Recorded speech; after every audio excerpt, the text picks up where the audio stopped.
é vivida e a repetição do mesmo evento, ou seja, aquela depressão que cerca de 10% das mulheres sofrem após o parto, não tem necessariamente que ter esses efeitos negativos se não perdurar. Se perdurar, efetivamente tem, porque de facto o que fica em causa é a vinculação, que é uma das bases da nossa personalidade e portanto o que pode gerar uma vinculação insegura nestes bebés, que depois têm repercussões em termos de personalidade e mais tarde de patologia. Sra. Doutora, os bebés transmitem-nos sinais? Muitos.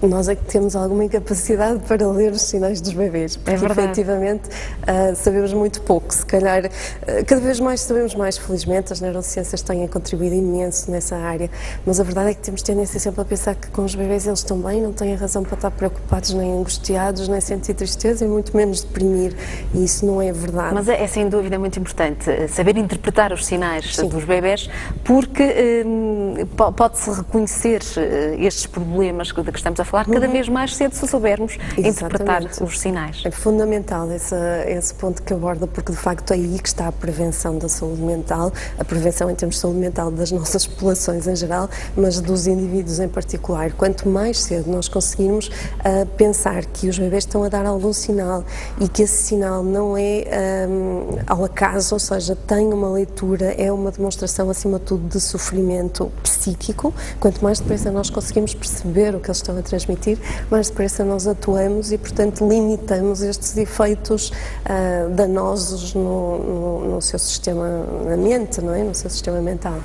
Vamos aqui no consultório ajudar também a ler e interpretar os sinais dos bebés e para isso vamos explicar aqui alguns desses sinais. Quais são então os mais frequentes sinais de alerta? Regra geral, na clínica, o que aparece mais com bebés pequeninos, ou seja, até ao primeiro ano, são aquilo que é fisicamente visível, não é? Ou seja, alterações do choro, bebés que choram demasiado, ou seja, que as mães não conseguem de algum modo acalmar, por muito que tentem fazer tudo possível ao seu alcance. Aqueles bebés que choram dia e noite. Choram muito, não é? Estão constantemente a chorar e não há forma de lhes aliviar esse sofrimento que estão a demonstrar.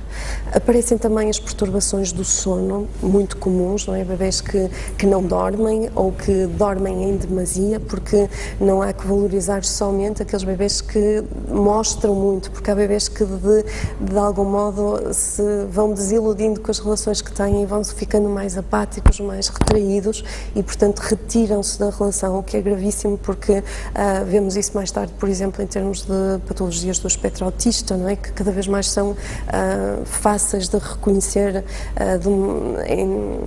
no mais precoce do desenvolvimento, por volta dos 3, dos 6 meses, nós já conseguimos detectar alguns sinais que nos poderão indicar que algo pode estar a ocorrer nesse sentido.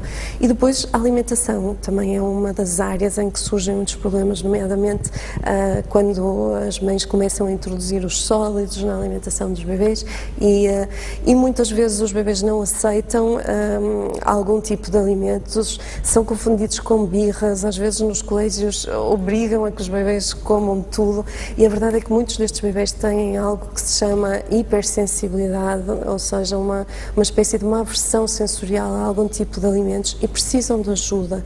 E a ajuda significa o quê? Que, de algum modo, algumas destas ligações entre os neurónios não foram desenvolvidas porque não houve estimulação nesse sentido, os bebés tornam-se hipersensíveis e nós precisamos de fazer integração sensorial, ou seja, com algum tipo de terapia, com algum tipo de exercícios que as mães podem fazer em casa, nós conseguimos diminuir esta sensibilidade e, portanto, fazer com que o bebê consiga relacionar-se de uma forma saudável com a alimentação. Exatamente. E não o contrário, não é? Desde bebê ficar com uma relação algo perturbada com a alimentação. Os pais que têm o primeiro filho, uma experiência nova nas suas vidas, com alguns destes sinais de alerta, ficarão certamente com muitas dúvidas. Nessa altura, o que fazer?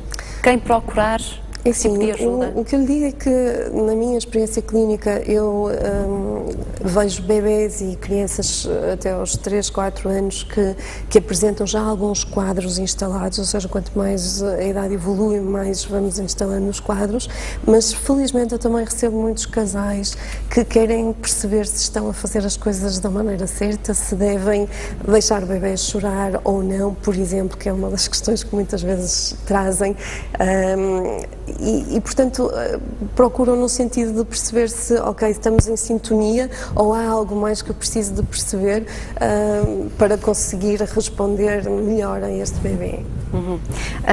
Eu pergunto-lhe ainda se houver então alguma mudança estranha no comportamento, se é sempre aconselhável consultar o psicólogo dos bebés, porque a senhora doutora é psicóloga dos bebés. Quanto mais cedo, melhor. Sempre que nós encontramos alguma alteração do comportamento, que ela se verifica pelo menos há 2 semanas, e a alteração do comportamento pode ser, por exemplo, uma criança que já vai ao pote, por exemplo, e de repente deixa de ir, ou seja, comportamentos regressivos, coisas que as crianças já tinham adquirido e que faziam parte do seu desenvolvimento normal e que deixam de ter, ou outro tipo de comportamento, mais apatia, maior tristeza, alguma coisa na escolinha, tudo isso deve ser um sinal de alerta para que os pais tentem perceber o mais precocemente possível, até porque depois o tratamento também é muito rápido, porque Como os bebês têm...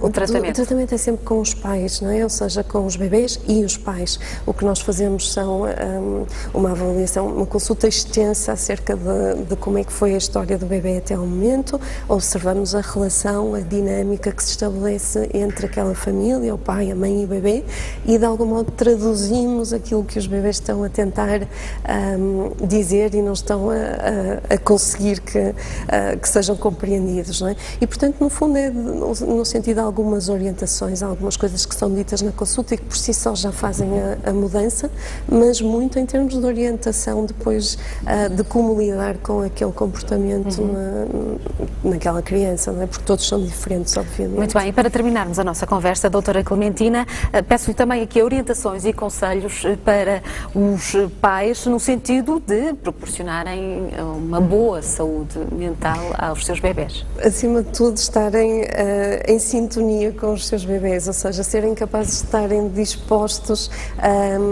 a dar a atenção necessária ao seu bebê e às suas pistas, a serem capazes de regular os bebés, ou seja, de tentarem fazer com que eles se acalmem quando eles estão mais irritados, porque é fundamental em termos desta gestão emocional, e sempre que existe algum sinal que perdure mais do que 2 semanas, é importante consultar alguém, é importante pelo menos ir perguntar, não faz mal, e podemos prevenir muita coisa.